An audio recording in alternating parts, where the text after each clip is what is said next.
ओम शांति।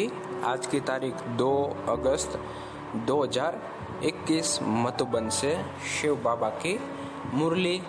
बाबा ने कहा, मीठे बच्चे, जैसे बाप अपकारियों पर भी उपकार करते हैं, ऐसे तुम भी फॉलो फादर करो, सुखदायी बनो, इस देह को भूलते जाओ।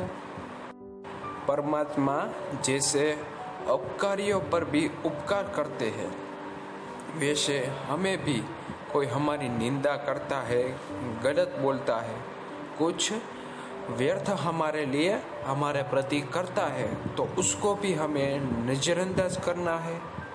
ऐसे अपकारियों पर भी हमें उपकार करना है, तभी हम फॉलो फादर कहलाएंगे, मतलब कि बाप समान चलने वाले कहलाएंगे, तभी भी हम शुभ सुखदायी बनेंगे। इस देह को हमें भूलना है, क्योंकि आत्मा के बिना तो यह देह कुछ काम का ही नहीं है।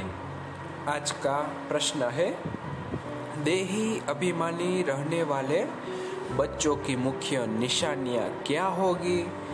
उत्तर है, उनका आपस में बहुत बहुत रूहानी प्रेम होगा। वे कभी एक दो की खामियों का वर्णन नहीं करेंगे। वे बहुत बहुत सुखदायी होंगे। उनकी खुशी कभी गायब नहीं होंगी, सदा अपार खुशी में रहेंगे, कभी मतभेद में नहीं आएंगे। हम आत्मा भाई भाई है, इस स्मृति से गुणग्राही होंगे। उन्हें सबके गुण ही दिखाई देंगे। वे खुद भी गुणवान होंगे और दूसरों को भी गुणवान बनाएंगे। उन्हें एक बाप के सिवाय और कोई याद नहीं आएगा।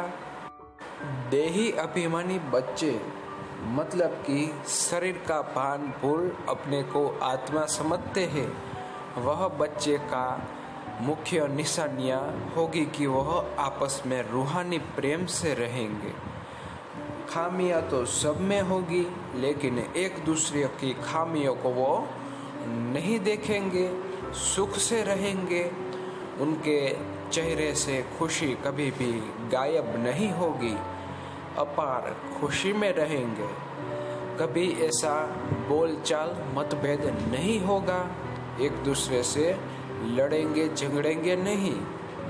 हम आत्मा है और हम आत्मा भाई भाई है, यही स्मृति उन्हों में रहेगी। उसी के है गुणगान गाएंगे और सबके गुण दिखाई देंगे। वो खुद भी गुणवान होंगे, दूसरों को भी गुणों का दान देंगे, गुणवान बनाएंगे। उन्हें बाप के सिवाय और कुछ दिखाई ही नहीं देगा, उनकी ही याद होगी। तो ऐसे जो देही अभिमानी बच्चे होंगे, वो सबके गुणों को ही देखेंगे।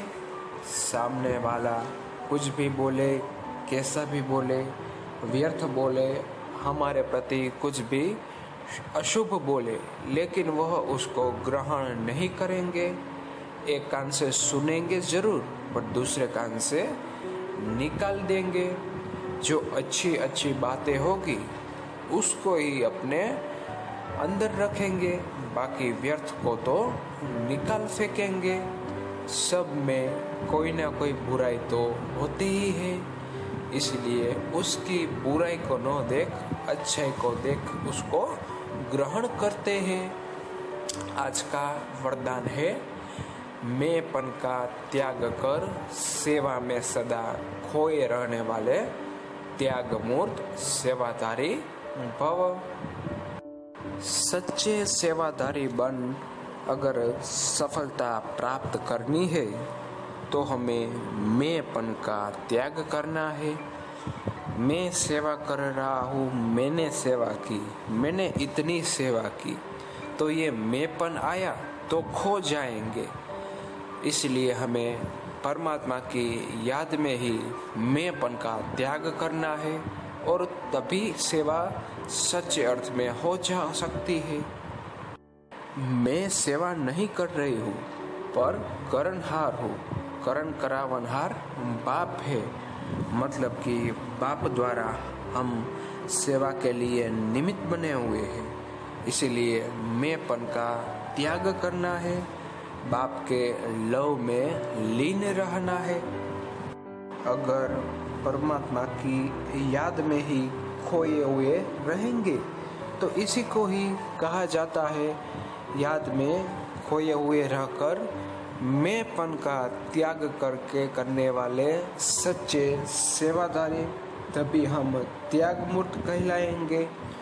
तो हमें यह बात का जरूर ध्यान रखना है कि मैंपन कहीं भी आना नहीं चाहिए, क्योंकि मैंपन तो देह अभिमान की निशानी है।